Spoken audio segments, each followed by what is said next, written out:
Right bulletin లో మరో breaking news చూస్తున్నాం. హన్మకొండలో బీఆర్ఎస్ మాజీ ఎమ్మెల్యే శంకర్ నాయక్ భూదందా భాగోతాలు అంతా ఇంత కాదు.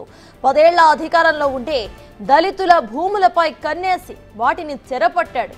దీంతో శంకర్ నాయక్ నుంచి మా భూములను మమ్మల్ని కాపాడండి అంటూ బాధితులు కన్నీరు మున్నీరవుతున్నారు.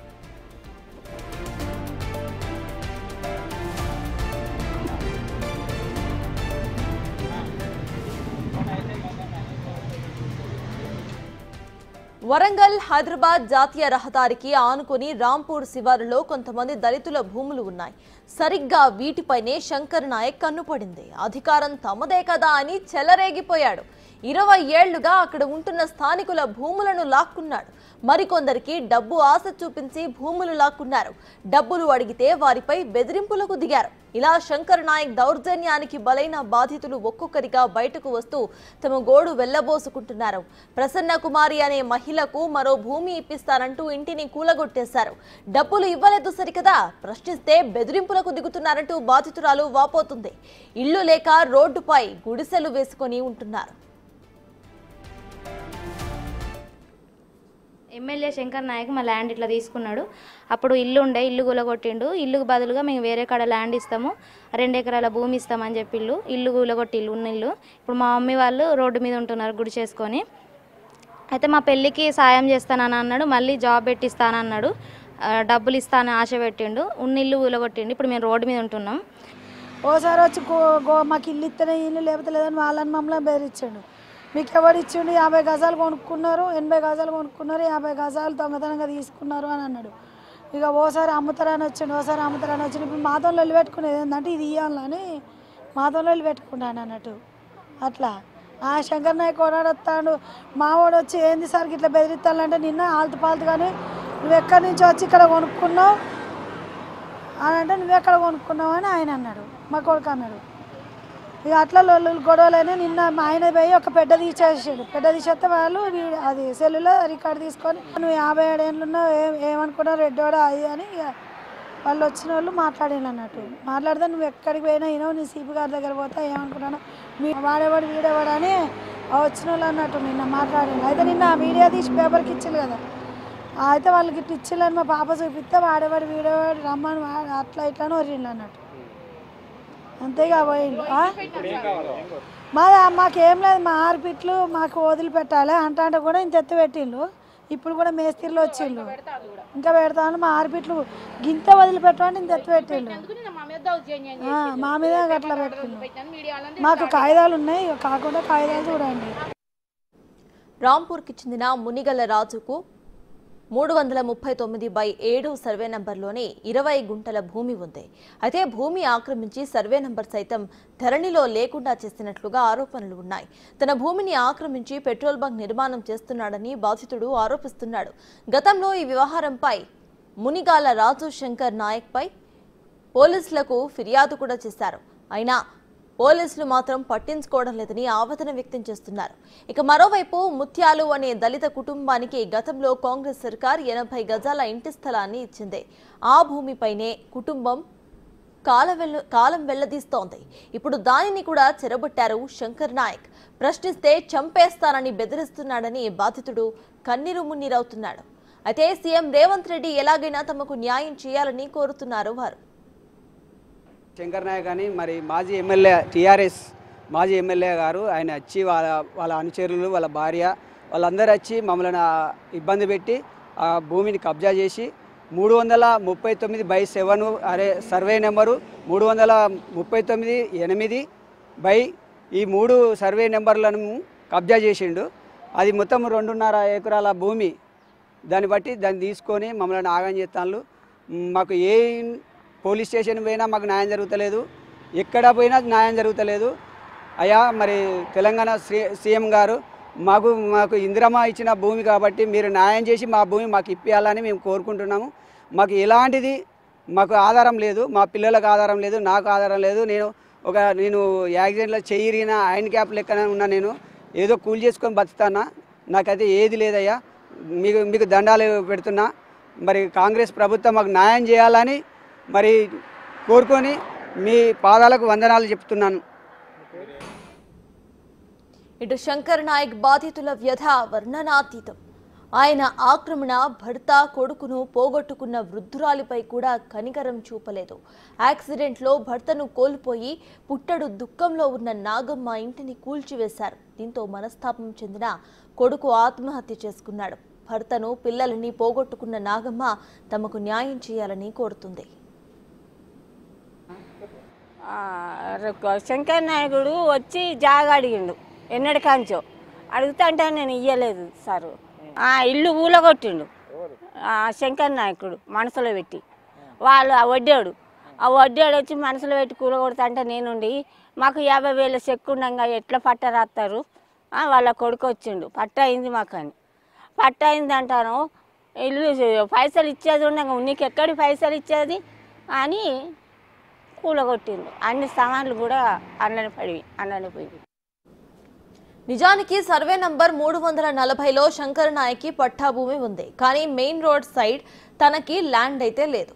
అందుకే శంకర్ నాయక్ కట్టాలి అనుకుంటున్న పెట్రోల్ బంక్ను మెయిన్ రోడ్డు మీద స్థలం కావాల్సి ఉంటుంది. దీంతో సర్వే నంబర్ 339లోని భూములపై కన్నేశాడు ఆయన. ఇంకేముంది, ప్రభుత్వం తమదే అని రెచ్చిపోయాడు. ఆ సర్వే నంబర్లు తనవే అని చెబుతూ బాధితుల నంబర్స్ ధరణిలో లేకుండా చేసేశాడు. దర్జాగా కబ్జా చేయటమే కాకుండా ఆ స్థలాల్లో అనుచరులను వేసుకొని పనులు చేయించుకుంటున్నాడు. ఇదేంటని ప్రశ్నిస్తే బాధితులపై బెదిరింపులకు దిగారు శంకర్ నాయక్ ఆయన అనుచరులు. 1954లో మా ల్యాండ్ 20 గుంటలు మేము సంపాదించుకొని దున్నుకొని బతకటోళ్ళము. శంకర్ నాయకు వాళ్ళ భార్య వచ్చి కబ్జా చేసి మమ్మల్ని బెదిరించి ఆడోళ్ళని 20 మందిని తీసుకొచ్చి మమ్మల్ని బెదిరించి మమ్మల్ని కొట్టడానికి మా మీద దౌర్జన్యం చేయడానికి శంకర్ నాయక్ భార్యను పోలీసు వాళ్ళు అందరూ వచ్చిండ్రు. వాళ్ళు పిలిపించుకున్నారు. వాళ్ళు కూడా మమ్మల్ని పోలీస్ స్టేషన్ తీసుకుపోయినరు. మాట్లాడదాంతి న్యాయం చేద్దామని అన్నాడు. న్యాయం లేదు, ఏం లేదు. ఇప్పటి వరకు మేము తిండి తికానం లేక మేము అది దున్నుకొని బతకటోళ్ళము. మాకు మా మరిదికి 2 ఆడపిల్లలు, నాకు 2 ఆడపిల్లలు, మా ఆయన లేడు. మాకు అది ఒక్కటే ఆధారం ఉన్నది. చూసారుగా, ఇవన్నీ కూడా హన్మకొండలో బీఆర్ఎస్ మాజీ ఎమ్మెల్యే శంకర్ నాయక్ భూదందా భాగోతాలు. దీనికి సంబంధించిన పూర్తి అప్డేట్స్ ని డీటెయిల్ గా మా ప్రతినిధి వేణు లైవ్ లో అందించడానికి సిద్ధంగా ఉన్నారు. వేణు, చెప్పండి, ఇటు శంకర్ నాయక్ భూదందా అయితే ఇప్పుడు బయటకు వస్తోంది. ప్రెసెంట్ సీఎం రేవంత్ రెడ్డి దీనికి స్పందించారా? కాంగ్రెస్ ప్రభుత్వం ఏం చేయబోతోంది?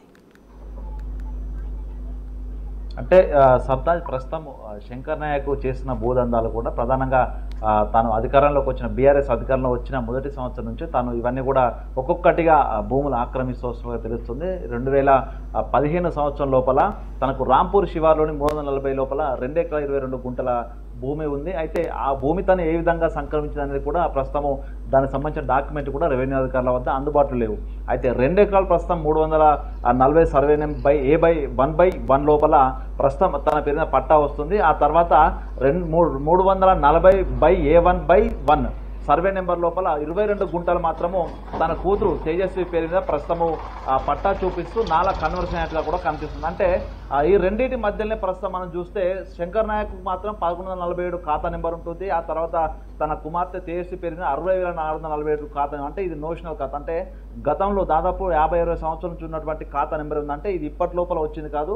50 సంవత్సరాల క్రితం కొనుగోలు చేసిన భూమికి ఉండాల్సిన నోషనల్ ఖాతా నెంబర్ ప్రస్తుతము శంకర్ నాయక్ కూతురు పేరు. అంటే ఇదంతా కూడా ఆ ధరణి లోపల వీళ్ళంతా మాడిఫికేషన్ చేశారు. వారి యొక్క పేదల భూములను మాయం చేయడానికి ఆ నెంబర్లపై వీళ్ళ పేర్లు ఎక్కించుకోవడానికి కూడా ప్రస్తుతం మనకి రికార్డే స్పష్టంగా మనకు కనిపిస్తుంది. ఇక దాంతో పాటుగా తనకు మెయిన్ రోడ్డుకు అవతల వైపున తన భూమి ఉంటుంది. దానికి సంబంధించి మెయిన్ రోడ్డుకు రావడానికి తనకు అందు నుంచి దారి కావాల్సి ఉంటుంది. సో ఆ దారి సృష్టించుకోవడానికి ఆయన పన్నిన పన్నాగమే ఈ యొక్క 22 గుంటల నాలా కన్వర్షన్. తద్వారా నాలా కన్వర్షన్ చేసిన ప్రాంతం లోపల పెట్రోల్ బంకు నిర్మాణంతో ఇప్పుడు నిర్మిస్తున్నటువంటి ప్రదేశం. సో అందుకోసము 339 సర్వే నెంబర్ లోపల 1954 సంవత్సరం లోపల దళితులకు ఒక్కొక్కరికి 20 గుంటల చొప్పున అప్పటి ప్రభుత్వం ఇచ్చింది. దాన్ని దాదాపు 30 ఏళ్ల వరకు కూడా వాళ్ళంతా దాన్ని సేద్యం చేసుకున్నారు. దానిపైన జీవనాధారం కూడా గడిచింది. కానీ గత 20 ఏళ్లుగా అక్కడ హైవే ఏర్పడడం, దాంతోపాటుగా అక్కడ పూర్తిగా వ్యవసాయ భూములన్నీ కూడా బీడుబారిపోవడంతో ఆ వ్యవసాయం కూడా ఆగిపోయింది. సో ఇదే అదనంగా చేసుకున్న శంకర్ నాయక్ అక్కడ 339 సర్వే నెంబర్లోని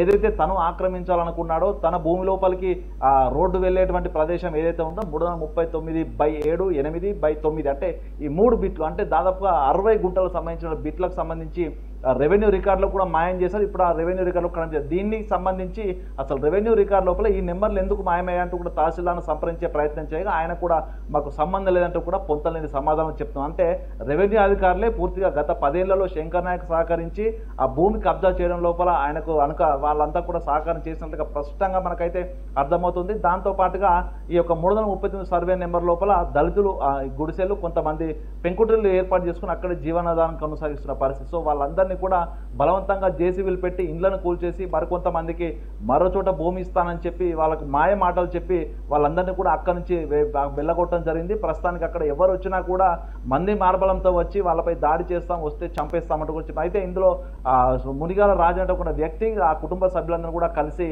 ఇంటికి రండి మీకు న్యాయం చేస్తామంటూ చెప్పి ఇంటికి తీసుకెళ్లి గత వారం రోజుల క్రితము అక్కడ ఉన్నటువంటి తన కుక్కల్ని వెంటబెట్టి చంపేస్తామంటూ కూడా సీరియస్ వార్నింగ్ ఇచ్చి వాళ్ళని అక్కడి నుంచి పంపేయడం. అంటే గత 10 ఏళ్లుగా కొనసాగినటువంటి ఏదైతే ఈ యొక్క కబ్జా భాగవతం ఉందో ప్రస్తుతం కూడా దానికి కంటిన్యూస్ గానే శంకర్ నాయక్ మరోసారి ఆ భూదందా తెలియపారు. ప్రస్తుతం కూడా పార్టీ ఇప్పుడు ప్రభుత్వం మారింది అయినప్పటికీ కూడా ఆయన మాజీ ఎమ్మెల్యే ఉన్నప్పటికీ కూడా తన అక్కడికి కొంతమంది రౌడ్ షీట్లను తీసుకెళ్లి మరి ఇంకా అక్కడ బాధితుల్ని బెదిరిస్తున్నటువంటి పరిస్థితి కనిపిస్తోంది. సో దీనికి సంబంధించి బాధితులు కూడా పోలీసులను ఫిర్యాదు చేశారు. అయినా కూడా ఆ పోలీసులు మాట్లాడుకోవాలంటూ కూడా ఉచిత సలహా ఇస్తున్నారు తప్ప దీనికి సంబంధించి పూర్తి ఎంక్వైరీ చేయట్లేదు. మరోవైపు దీనిపై స్పందించాల్సినటువంటి తహసీల్దార్స్ రెవెన్యూ యంత్రాంగము సర్వే చేసి అసలు 339 సర్వే నెంబర్ ఎటుపోయిందనే దానిపై పూర్తి రిపోర్టు ఇవ్వాల్సి ఉండగా వాళ్ళు కూడా సైలెంట్ అయిపోవడం వెనుక కూడా చాలా అనుమానాలు కూడా వ్యక్తమవుతున్నాయి. అయితే ఇక్కడ ఇంకొక విషయం ఏంటంటే 339 సర్వే నెంబర్ ప్రస్తుతం ఏదైతే దళితులను వెళ్ళగొట్టిన భూమి ఉందో ఆ యొక్క భూమి టీజీఐఏసీ ఇండస్ట్రీ ఇన్ఫ్రాస్ట్రక్చర్ కార్పొరేషన్ కింద ఆ భూమి ప్రస్తుతం కనిపిస్తూ ఉంది. దాంతో పాటుగా 341 సర్వే నెంబర్ కూడా ప్రస్తుతం ప్రభుత్వ భూమిగా నిషేధిత జాబితాలో ఉంది. కానీ రెండింటి మధ్యలో 341 సర్వే నెంబర్ భూమి మాత్రము శంకర్ నాయక్ పేరు మీద పట్ట భూమిగా నమోదైంది. ఇది ఎలా సాధ్యం అనేది కూడా ప్రస్తుతము రెవెన్యూ అధికారులు అయితే తేల్చాల్సి ఉంది. అంటే తనకు అనుకూలంగా ఉన్న భూమి కోసము తాను పూర్తిగా ధరని కూడా మానిపులేట్ చేయడము, దాంతో పాటుగా తను ఆక్రమించాలనుకున్నటువంటి వ్యక్తుల భూములను కూడా పూర్తిగా ధరలు లేకుండా మాయం చేయడం అనేది మనకి ఇక్కడ స్పష్టంగా కనిపిస్తుంది. అదేవిధంగా ఖాతా నెంబర్లను చూస్తే కూడా ఈ విషయం అనేది కూడా స్పష్టంగా అర్థమవుతుంది. సో దీనికి సంబంధించి బాధితులు అయితే ఇప్పుడిప్పుడే బయటకు వస్తున్నారు. ఇల్లే కాకుండా దాదాపు 100 మంది దళితుల భూములు ఈ విధంగానే లాక్కునేటువంటి ఒక చర్చ కూడా జరుగుతుంది. సో వీళ్ళంతా కూడా మరికొద్ది రోజుల లోపల సిపిని అదేవిధంగా ప్రభుత్వానికి కూడా తమ గోడు విన్నవించుకుంటామంటూ కూడా చెప్తున్నారు. ఏదేమైనా కూడా తను చంపేస్తానని బెదిరించడంతోనే బయటకు వచ్చే పరిస్థితి బాధితులు చేయట్లేదు. ఎందుకంటే వాళ్ళు కూలి పని చేసుకుంటూ బతికే వాళ్ళు, ఆటో డ్రైవర్లుగా బతికేవారు, కొందరు కిరాణా కొట్టును నడుపుకునేటువంటి వ్యక్తులు వీళ్ళంతా కూడా తమ ప్రాణాలు పోతేనే భయంతోనే బయటకు రావట్లేదు. దీనిపై ప్రత్యేకంగా ప్రభుత్వం స్పందించి ఒక కమిటీ వేసి ఆ భూములను సర్వే చేస్తేనే తప్ప ఈ యొక్క శంకర్ నాయక్ భాగవతులు అయితే బయటకు వచ్చే అవకాశం లేదు. సో వాళ్ళు బయటకు వచ్చి ఒకవేళ పోలీసులకు కంప్లైంట్ చేద్దాం అనుకున్నా కూడా పోలీసులు కూడా తనకే వత్తాసు పలుకుతున్నటువంటి ఒక ఆరోపణ కూడా బాధితులు చేస్తున్నారు. అంటే దీనిపై ప్రభుత్వమే స్పందించి ప్రత్యేకంగా ఒక టీం ఏర్పాటు చేస్తే తప్ప ఈ భాగవతాలకు సంబంధించిన అంశం బాధితులకు సంబంధించిన న్యాయం కూడా జరిగే అవకాశం అయితే లేదు. సత్తాజ్. Right, thank you Venu.